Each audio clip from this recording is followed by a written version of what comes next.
Ceci se rapproche plus d'une théorie, je ne détiens pas la vérité, mais j'essaie de m'en rapprocher. Bon épisode! Avant que la vidéo commence, je t'invite à partager cette vidéo sur les réseaux sociaux, c'est très important pour le référencement de la chaîne et pour son évolution. Je te remercie, à tout de suite! Et la chaîne qui est présentée aujourd'hui est la chaîne du poteau Conquerax. Si tu aimes les full set GameCube, si tu aimes un mec passionné qui en plus est vrai et pas un hypocrite et un vrai youtubeur, je t'invite franchement à aller voir sa chaîne et à t'abonner. Et mets un like sur sa chaîne si tu aimes. Kiss! Ah Saitama, tellement de gens se creusent la tête pour trouver un moyen de le vaincre. Je vous propose 5 nouveaux moyens de vaincre Saitama. C'est parti, let's go!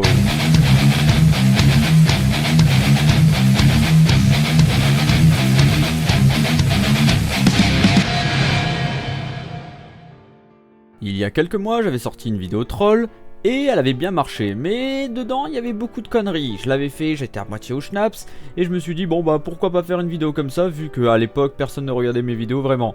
Et ben vous avez été 229 000 ou 230 000 à regarder cette vidéo à l'heure actuelle, donc je me suis dit bon pourquoi pas refaire quelque chose d'un peu plus sérieux. Donc voilà.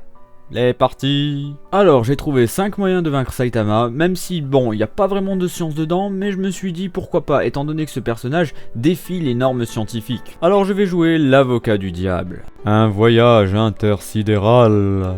Ma première solution est de l'envoyer dans un trou noir. Pourquoi avoir choisi cette solution? Parce que dans un trou noir, déjà la lumière ne peut pas s'échapper, or dans notre univers et dans notre monde, la vitesse de la lumière est la limite à ne pas dépasser. À l'intérieur de ce trou noir, soit il brûlera du fait qu'il y a de l'énorme pression, soit il restera là à attendre la mort. Et après je vois des petits malins qui vont me dire « Mais souviens-toi, Psychopoulpe a dit qu'il pouvait créer une gravité digne d'un trou noir !» Alors, clairement, One, sur ce coup-ci, a dit des bêtises, car si Psychopoulpe avait vraiment fait cela, le vaisseau aurait dû être détruit. Donc forte gravité, d'accord, mais pas celle d'un trou noir, faut pas abuser quand même. D'ailleurs, un de ces jours, j'aimerais vous parler des trous noirs parce qu'il y a tellement de choses à dire, et vous verrez que ce qu'a dit One à l'époque était pas terrible. Après, si on veut faire plus qu'un trou noir, il y a quelque chose de beaucoup plus grand dans l'univers, un trou noir supermassif du nom de quasar. La masse du quasar est de 1 million de fois ou d'une dizaine de milliards de fois la masse du soleil. On emprisonne Saitama, vient un ennemi ou on l'emmène là-bas et il n'y a plus de chance pour qu'il puisse s'en sortir. Et pour emprisonner Saitama c'est simple, on lui dit il y a un ennemi super fort là-bas, vas-y va l'affronter, c'est l'homme le plus fort de l'univers, il partira sans hésiter. Alors les trous noirs restent mystérieux mais on peut estimer qu'à moins d'être un dieu, il ne pourra rien y faire car il devrait dépasser la vitesse de la lumière, de plus sa masse sera multipliée par minimum 10 puissance 25. Les chances de réussir sont de 100%. Numéro 2. Des besoins humains.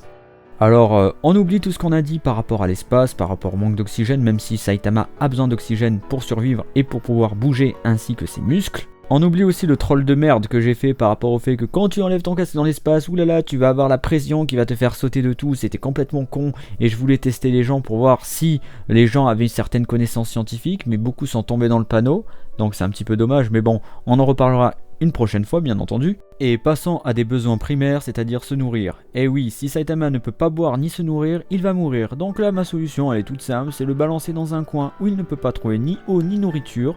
Il va chercher, il va tourner en rond, puis petit à petit, il va s'affaiblir petit à petit, au bout de 2 ou 3 semaines, il ne pourra même plus se lever, et il mourra. J'avoue que ce moyen était extrêmement simple, et je sens qu'il va y avoir des gens en commentaire qui vont me faire « Mais non, mais oui, mais non, mais oui, mais bon ». Passons au 3e moyen. Il est temps. Ici le but va être d'atteindre Saitama avant qu'il devienne invincible.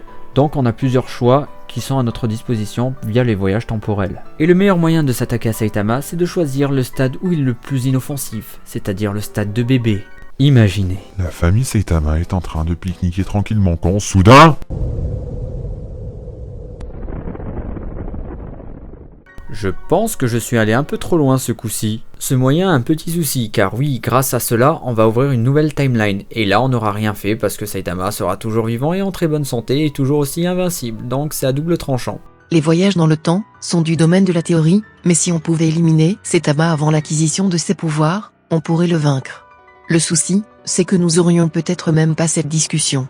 On change ainsi tout le futur ou un des multiples futurs, d'après mon ordinateur quantique, il est impossible de savoir ce qui se passerait. Donc chance de réussite 60%. Son pire ennemi. Alors là, l'idée c'est simple. Ce qu'on va faire, on va extraire de l'ADN de Saitama, en prenant, je sais pas, sa salive. Puis on va faire un clone de lui-même. Et on va lui faire vivre tous les entraînements, tout ce qu'a vécu Saitama pour créer un clone, un Saitama bis, tout ça en version accélérée pour pouvoir affronter Saitama et pour pouvoir enfin le vaincre. Imaginez, ça sera un combat de titans, d'une puissance colossale. Et ça risque d'envoyer vraiment du pâté, je ne sais pas pour vous, mais moi j'aimerais bien voir Saitama versus son double. Ça serait fun et j'espère que One le fera un jour, parce que ça serait génial. Le clonage permet de pouvoir se rapprocher à 99% de l'original, mais il y a aussi de fortes chances de ne pas pouvoir reproduire la condition, pour que le pouvoir de Saitama s'éveille. Chance de réussite 65%. Bon, je vous vois pas trop convaincu, donc ce qu'on va faire, c'est que je vais faire un nouveau numéro 4. Dans une autre dimension. Ce moyen est très simple, on va utiliser la technologie du monde de Saitama, car oui, je raisonne dans le monde de Saitama. Le but ici est de l'emprisonner, on va l'envoyer dans une autre dimension, un peu à la Majin Buu, et on va le laisser là-bas, et comme ça on l'aura vaincu, il ne pourra plus revenir, et on pourra s'occuper de la planète, et de la détruire. Saitama peut-être briser le 4e mur, et donc il pourrait s'enfuir, mais bon, les chances de pouvoir faire cela sont de l'ordre de 45%.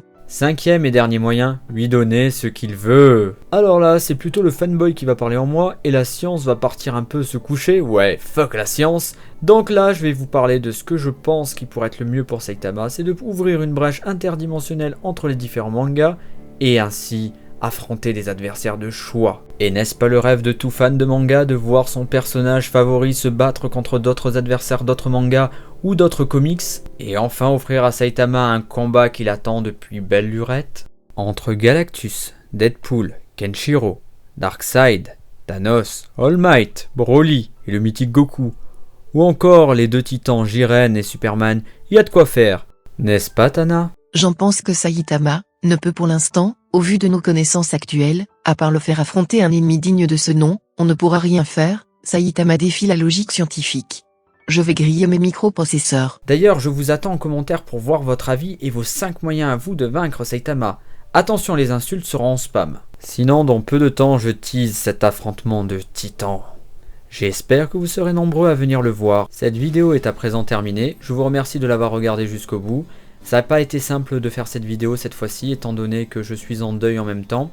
Mais bon, je ne me laisse pas abattre et je continue à avancer. J'espère que vous serez de plus en plus nombreux à être sur la chaîne. Bientôt les 25K, on y croit, on y croit, on y croit. Je vous remercie et je vous souhaite un très bon Noël. Et du lourd est en préparation, donc soyez nombreux.